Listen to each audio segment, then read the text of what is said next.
दोस्तों नमस्कार, मैं शैलेंद्र हूं और आपके साथ एक बार फिर हाजिर हूं एक सवाल लेकर। और आज का हमारा सवाल है, क्या वाकई में हिंदुस्तान में नक्सलवाद के चंद घंटे शेष रह गए हैं? क्या कुछ घंटों बाद नक्सलवाद का नामो निशान हिंदुस्तान से मिट जाएगा, खासतौर से छत्तीसगढ़ बस्तर से, क्योंकि वही सबसे बड़ा मुकाम है। देखिए, 4 अक्टूबर 2024 को जब अमित शाह ने बस्तर में एक दशहरे मेले के दौरान ये घोषणा की थी कि हम 31 मार्च 2026 को नक्सलवाद पूरी तरह खत्म कर देंगे देश से, खासतौर से छत्तीसगढ़ बस्तर से जो सबसे बड़ा सेंटर था, तब से लेकर अब तक अब 2 दिन या कह लीजिए चंद घंटे बचे हैं और ये डेट पूरी होने वाली है, डेडलाइन पूरी होने वाली है।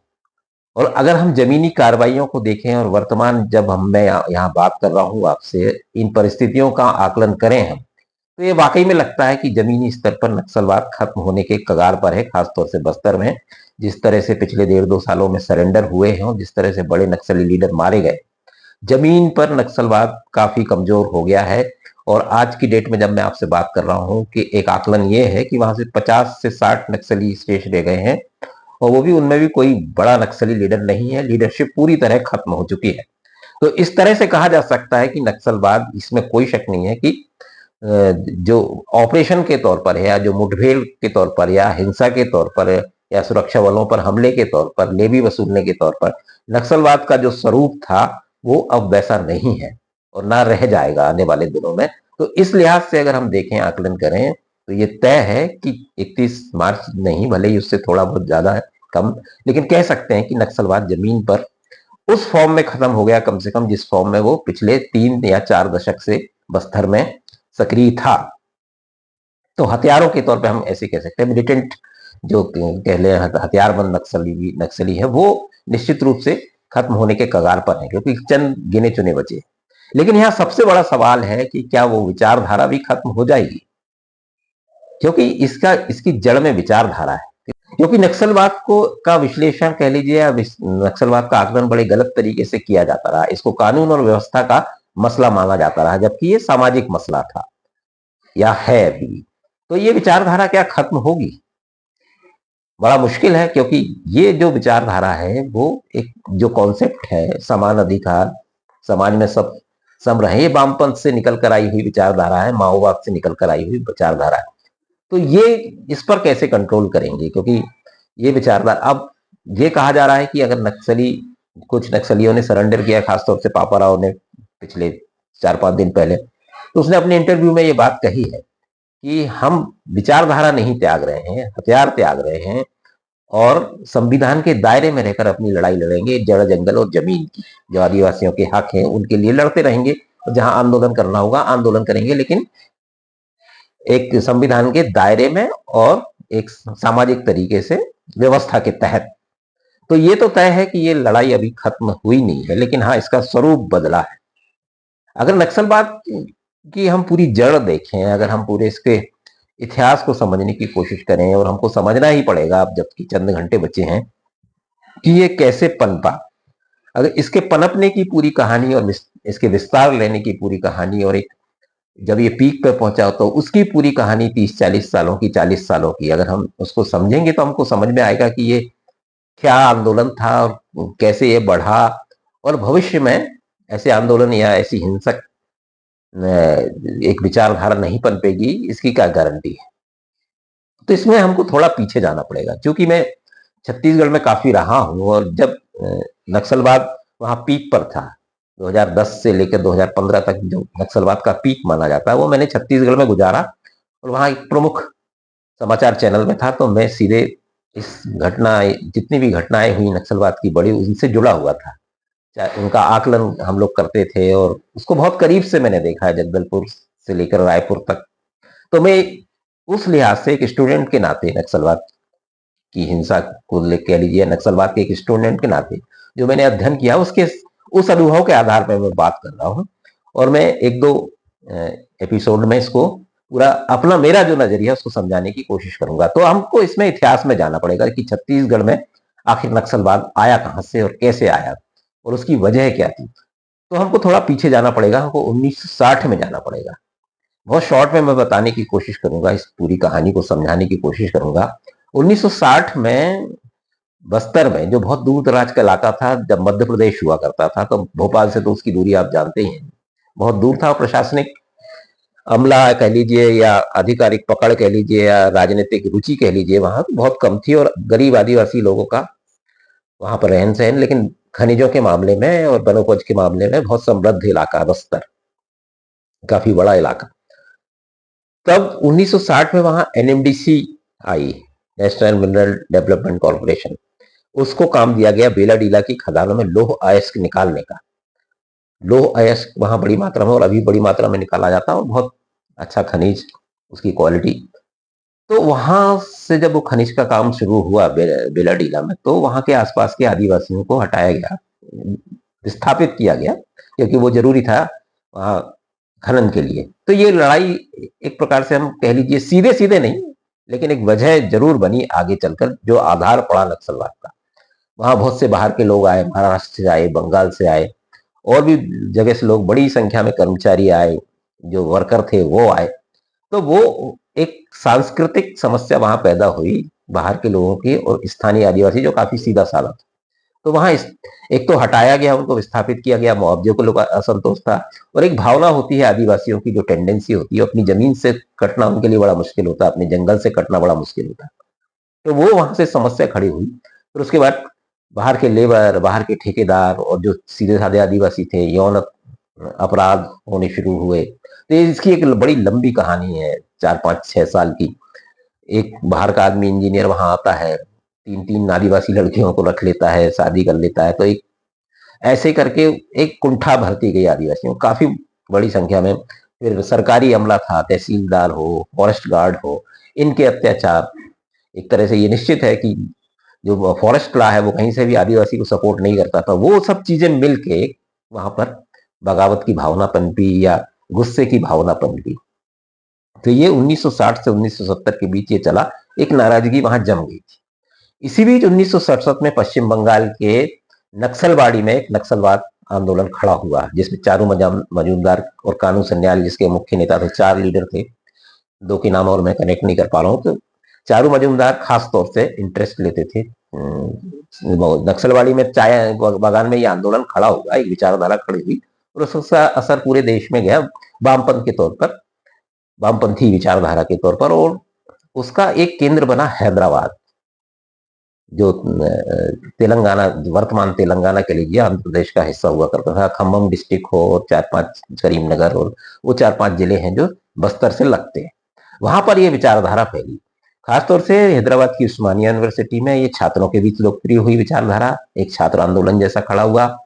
और वारंगल का रीजनल इंजीनियरिंग कॉलेज, ये 2 3 उसके बड़े सेंटर बन गए। और वहां पर एक लीडर हुए कोडापल्ली सीतारमैया, जो वहां लीड करते थे इस विचारधारा को। उन्होंने इसको पूरा संगठित किया। अब वहां पे ये कार्रवाई है, वहां पे जो जमींदार थे उस इलाके में, तेलंगाना के जो बस्तर से लगा हुआ इलाका है, उनके काफी अत्याचार थे। तो उनके खिलाफ एक लड़ाई शुरू हुई, और ये स्टूडेंट लीडर उसमें शामिल हुए, जो प्रताड़ित थे वो शामिल हुए। तो धीरे धीरे एक संगठन बन गया। फिर इस आंदोलन को विस्तार देने की कोशिश हुई। तो कोटापल्ली सीतारमैया की लड़की और दामाद जो बस्तर में समाज सेवा के तौर पर आते थे, वो एम्स दिल्ली में डॉक्टर दंपत्ति थे, वो समाज सेवा के तौर पर बस्तर में आते थे, दंतेवाड़ा बीजापुर उस इलाके में वो सेवाएं देने। तो उन्होंने वहां के हालात देखे कि जो वहां नाराजगी पनप रही थी, या जो अत्याचार था, या जो गरीबों आदिवासियों की स्थिति थी। तो उन्होंने कोडापल्ली सीतारमैया से इस पर चर्चा की। तब उनके मन में आया कि इसको विस्तार देना चाहिए और उस क्षेत्र में बढ़ना चाहिए। तो वहां पर मीटिंग हुई, और फिर 4 5 दल बनाए उन्होंने। तो एक दल, कहते हैं 13 लोगों का दल था वो, साथ साथ में 2 भाग कर ली, 13 से 15 लोगों का एक दल था, जिसको जिम्मेदारी दी गई बस्तर के में जाने की और वहां की स्थिति का आकलन करने की, और वहां पर पार्टी का काम बढ़ाएं। जो क्योंकि ये पार्टी का नाम देते हैं, सीपीआई कह लीजिए या पीडब्ल्यूजी उस टाइम कहलाता था। 1980 में पीडब्ल्यूजी का गठन हुआ।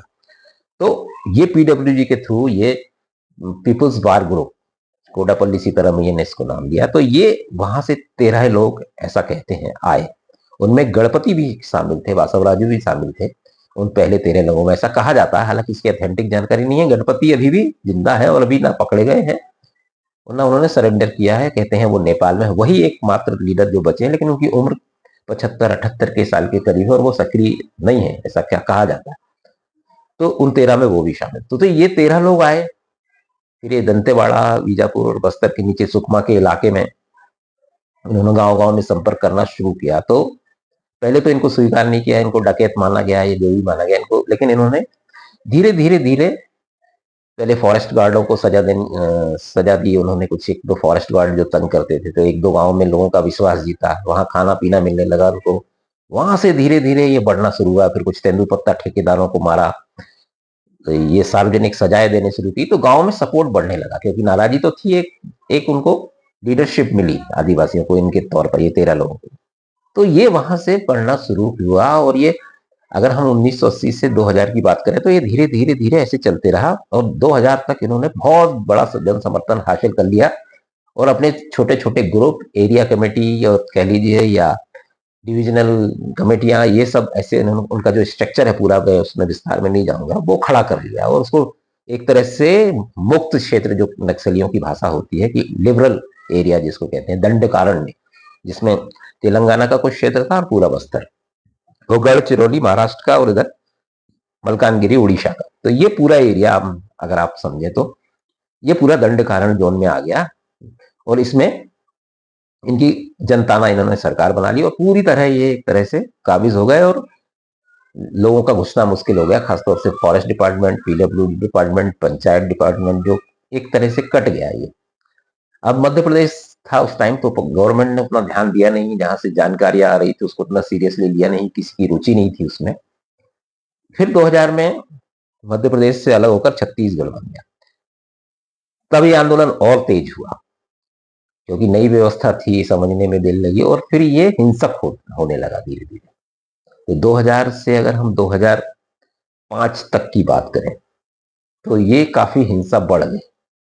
और इस हिंसा का पीक आया 2005 में, जब लोगों को लगा कि ये अब तो ये हाथ से बात निकल गई है। बड़े संख्या में लोग, उनके पास हथियार आ गए हैं नक्सलियों के पास, गांव के गांव उनके समर्थन में। उन्होंने लोगों को जमीनें बांट दी हैं, वो सैलरियां देने लगे हैं अपने एम्प्लॉइज को, पूरी जनताना सरकार काम करने लगी। फोर्सेस बढ़ती गई पहले फिर एक बीच में तिब्बतियन फोर्स आई, तिब्बतियन बटालियन आई।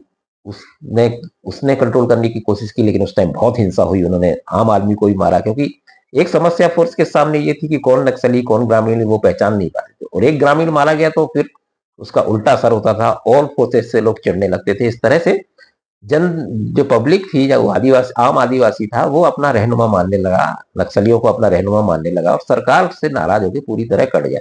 तो ये स्थिति 2005 तक बन गई।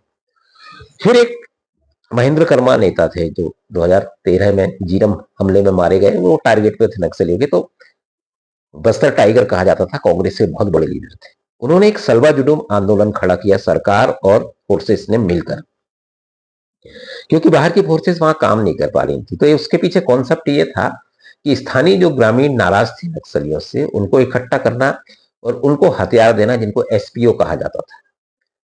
और जो गांव में ज्यादा परेशान था उसके लिए कैंप खोलना शहरी इलाकों में और वहां सुरक्षा बलों को लगा देना। तो एक ऐसा कॉन्सेप्ट था कि स्थानीय लोगों के जरिए इससे लड़ा जाए, लेकिन उसका उल्टा असर हुआ।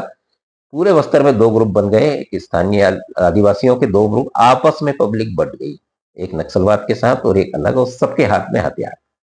तो कितनी हिंसा हुई होगी 2000। आप ज्यादातर जो पब्लिक एसोसिएशन हुआ, जो मैसा किया हुआ है, जो सामूहिक हत्याकांड हुए, वो आप 2005 से 2010 तक देख सकते हैं।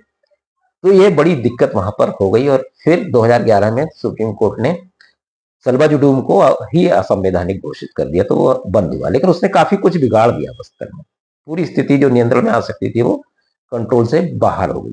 फिर 2011 से आप 2020 तक ले लीजिए, फिर नक्सली बहुत ज्यादा, फिर नक्सलियों की फंडिंग बहुत ज्यादा हुई, उनकी लेवी बहुत ज्यादा मिलने लगी। लेवी मतलब जो वो वसूली करते थे एनएमडीसी के ठेकेदारों से, तेंदुपत्ता के ठेकेदारों से, कुछ फॉरेन इनको फंडिंग होती थी। तो ये काफी फिर पैसे भी हो गए इनके पास और बहुत संगठित गिरोह हो गया। और 2011 से लेकर 15 तक इन्होंने काफी हिंसा की और फोर्सेस को भी मारा है। उसी टाइम बड़े बड़े फोर्स पे हमले हुए। पूरी केंद्र सरकार की नजर में मामला तब ज्यादा गंभीर हो गया जब 2010 में 73 या 78, कुछ ऐसी संख्या है, 70 से ज्यादा है, ताड़मेटला कांड हुआ जिसमें सीआरपीएफ के 78 जवानों को नक्सलियों ने मार दिया। सोचिए, एक पूरी बटालियन, पूरा ग्रुप ट्रुप था, वो खत्म हो गया। 78 लोगों का, सीआरपीएफ के जवानों का, हमारे जो गश्त पर थे ताड़मेटला इलाके। फिर तो फोर्सेस ने निकलना ही बंद कर दिया। तो आप देखेंगे 2010-11 से लेके 17, 18, 19, 20 तक फोर्सेस कैंपों में रही, बस गश्त करती थी और वापस आ जाती थी, और नक्सलियों को जो करना है वो करते थे ग्रामीण इलाकों में। तो ये हालात 2020 तक रहे। कई मुठभेड़ें हुई, जवान कोई जा रहा है छुट्टी पे तो उसको लैंडमाइन लगा के उड़ा दे रहा है। लैंडमाइन की संख्या इतनी बढ़ गई, जिसमें सीआरपीएफ के जवान जा रहे उसी गाड़ी को उड़ा दिया। पूरे बस्तर में बारूद बिछा दिया गया।